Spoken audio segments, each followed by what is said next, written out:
उग्रवादी विचारधाराओं से जुड़े प्रतीकों और झंडे जो है वो नजर आए। लेकिन ताजा तस्वीरों ने दुनिया को हैरान कर दिया।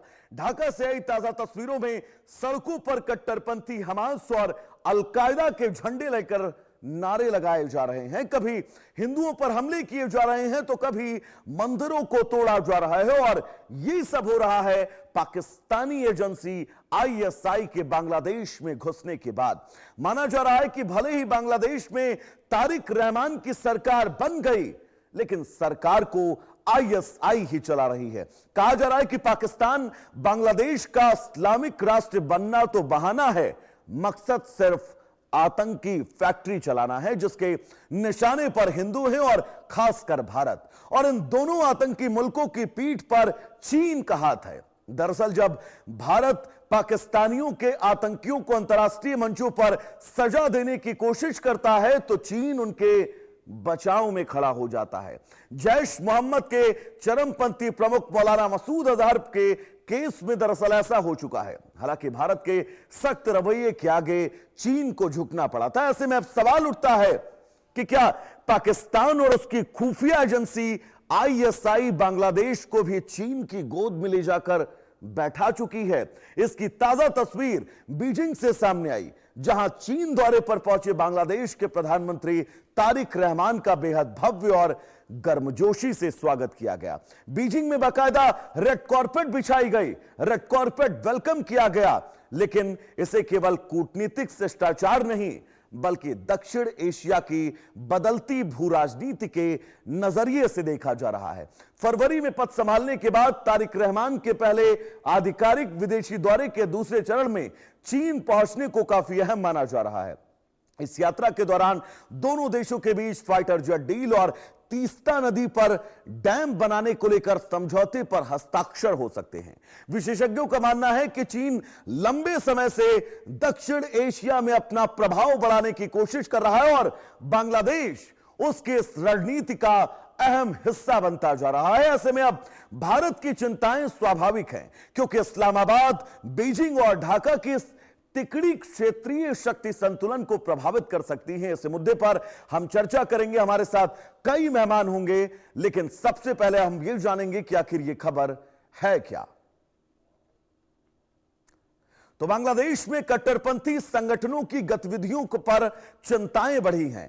ढाका की सड़कों पर हमास और अलकायदा के झंडों की तस्वीरें चर्चा का विषय हैं। हिंसा, हिंदू समुदाय पर हमलों और मंदिरों में तोड़फोड़ के लगातार न सिर्फ आरोप लग रहे हैं, तस्वीरें भी सामने आ रही हैं। आईएसआई की बढ़ती सक्रियता को लेकर सुरक्षा विशेषज्ञों को चेतावनी दी गई है। प्रधानमंत्री तारिक रहमान के चीन दौरे पर वैश्विक नजरें हैं। चीन बांग्लादेश के बीच रक्षा और इंफ्रास्ट्रक्चर समझौतों की तैयारी है।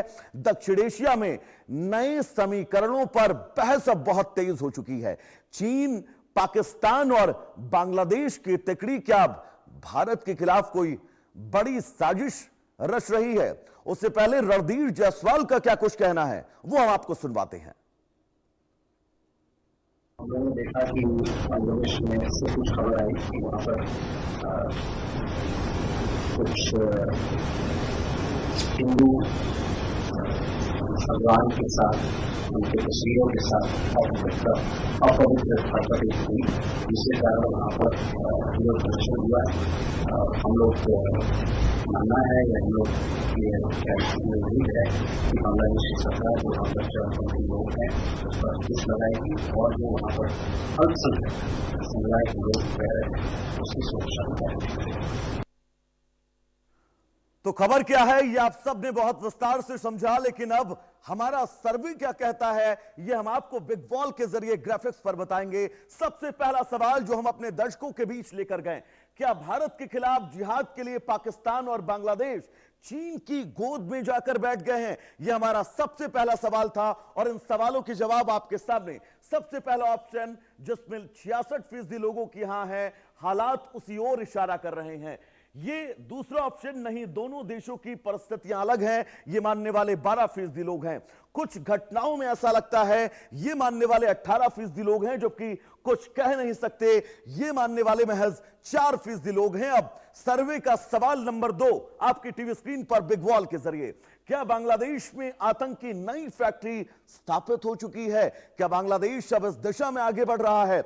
इस सवाल का सबसे पहला जवाब 54% लोग इससे सहमत हैं। हां, कट्टरपंथ बांग्लादेश में तेजी के साथ आगे बढ़ रहा है। विकल्प नंबर 2, नहीं ये अतिशयोक्ति है, ये मानने वाले 10% लोग हैं। खतरे के संकेत जरूर दिख रहे हैं, ये मानने वाले 28% लोग हैं, जबकि कुछ नहीं कह सकते ये मानने वाले 8% लोग हैं। अब इसके बाद अगला सवाल क्या है वो हम आपको बताएंगे। अगला सवाल तीसरा, क्या बांग्लादेश में हिंदुओं पर बढ़ते हमले चिंताजनक हैं? चिंता हमें आपको करनी चाहिए या नहीं? सबसे पहला ऑप्शन हां मानने वाले 44% लोग हैं कि यह बहुत गंभीर मामला है। ऑप्शन नंबर 2, नहीं घटनाओं को बढ़ा चढ़ाकर पेश किया जा रहा है, यह मानने वाले सिर्फ 5 लोग हैं, और जैसा कि हमने कई बार आपको सुनवाया। ऑप्शन नंबर 3, सरकार को इस पर सख्त एक्शन लेना चाहिए, यह मानने वाले 51% लोग हैं। कुछ नहीं कह सकते यानी कि 0% लोग हैं जो इस पूरे सर्वे में इस सवाल से बचते हुए नजर आए। सबने जवाब दिए। अगला सवाल क्या है, क्या आईएसआई बांग्लादेश की राजनीतिक और सुरक्षा तंत्र में दखल दे रहा है? यह बहुत महत्वपूर्ण सवाल, लेकिन इसके जवाब आपको चौंका देंगे।